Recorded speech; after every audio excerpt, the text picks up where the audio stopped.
You are the beautiful community, and it's about 7 p.m. on the 12th of April here in London, in the UK, and we've got a really big election in Hungary today, a big day for European democracy. As things stand, the bookmakers, and you don't necessarily need to trust that, but the bookmakers have Peter Magyar at 90% chance of being the next Prime Minister. Now, before I say anything, let me just ground our nervous systems in terms of what's at stake, right? Every time that democracy is at stake, in the cartoonish sense of have you muzzled your institutions sufficiently that nobody can challenge your power, or have you not, and so challenges to your power are possible, and therefore there's pluralism that's heading in the direction of what one could call democratic competition. Every time we think about that, it's very distressing because we're all worried about the collapse of our democracies. But it's important to understand that that collapse is not a catastrophic, apocalyptic event. It's just a political disaster that's going to have significant impact on how your country is run, significant impact of what you might be free to say in public about politics. But it's important not to sort of over-catastrophize the loss of democracy or the potential loss of democracy in our nervous systems in such a way that we lose the ability to be effective citizens that are actually fighting for democracy. Because, the worst possible outcome for Hungary tonight will still be compatible with people going to hear classical music, with people going to the restaurants they like, with people going about a very rich and relatively privileged by, historical standards, private life, right? So when our democracies collapse, we don't enter a kind of apocalypse, a kind of scenario where you would be if your state collapsed. And you might say, well, Vlad, I know that. What the hell are you doing saying that to me? Well, I'm doing it because I just know how activated our nervous systems are about this.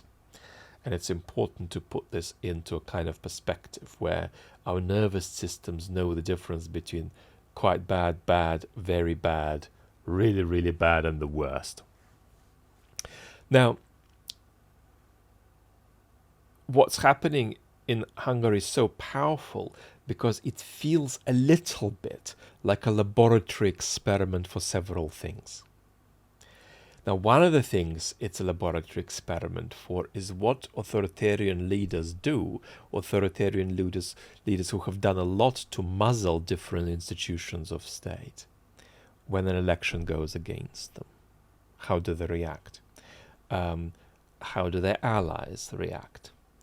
And how do their opponents who defeated these authoritarians react if the authoritarians are trying to cling on to power, right? So it's rightly that this is a sort of a powerful night that sort of speaks to our concerns about keeping our democracies all over the West, and in some degree we're all Hungary tonight. Now, there are a lot of grey scenarios available, unfortunately, and they're going to fall somewhere between, let's say, 4 boxes. So one box is going to be where Orbán, as is looking very implausible, wins and stays. Second box is where Orbán loses and tries to stay. The third box is where Orbán loses, goes into opposition but succeeds in coming back soon enough. And the fourth is Orbán being ousted from leadership politics effectively and for a sustained period. Now, we want things to be as close to the fourth, but the more the grey the zone, the more is going to depend on contingencies that take place over the coming days. What's going to be Teaser's response if we've got a grey situation? What's going to be the response of the European powers? An interesting question is, what does Trump say if Orbán obviously lost? Does he say that he won? And this raises another question, which is, has it reached a point where for ex-conservative European populist authoritarians, it's no longer a benefit to be endorsed by the Trump administration. After Greenland and after Iran, we're really 50-50 here. It's quite a close run thing now, and we may even move into a scenario over the coming months and years where a Trump endorsement is a net negative for a European authoritarian. Now, we shouldn't read too much from this, because more hard-nosed and strategic authoritarians coming to circle power in the United States in the 2030s and 2040s will be much more effective than Trump at not alienating ideological allies. So,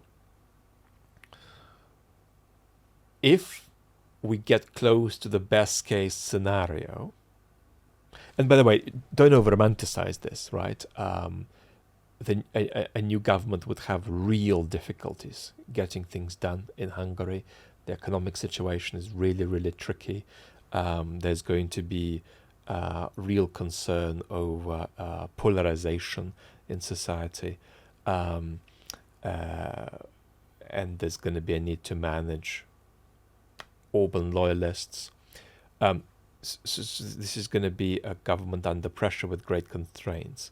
So let's not over-romanticize that. But I'm not going into depth on that because obviously I'm not a country expert. But broadly speaking, the question arises, and John Simpson, the British journalist, texted this today, that this could stem the tide of populist authoritarianism in Europe if Orban has a really bad night. How do we think about a positive thought like that? The way you think about a positive thought like that is that just because you remove a big bit of mold from the wall doesn't mean that the damp conditions in the walls of the house don't obtain and continue to generate mold on a greater scale. But you've got to keep two things in mind. It's still a very good thing to take out the worst bit of mold that is visible on the wall. But doing that doesn't necessarily stem the tide if the environment in the inner walls is such that more is going to come over the next 10, 20 years. So it's very important that you invent some such analogy for yourself and keep a score sheet that allows you both to celebrate defeat for these authoritarian mofos wherever it happens in the West, but also to acknowledge that the conditions, the social forces, right, toward a certain kind of politics obtain. Now, one of the benefits of Orban having a really bad night is that he's really built a kind of international hub for the cultivation of not just authoritarian projects, but authoritarian ideas across the West. And it would be powerful if that hub took a blow. It'd also be a significant loss for Trump and a significant loss for Putin. We've had this extraordinary situation, over recent weeks, whereby Putin and Trump, Kremlin and the White House are supporting the same authoritarian candidate in the European election.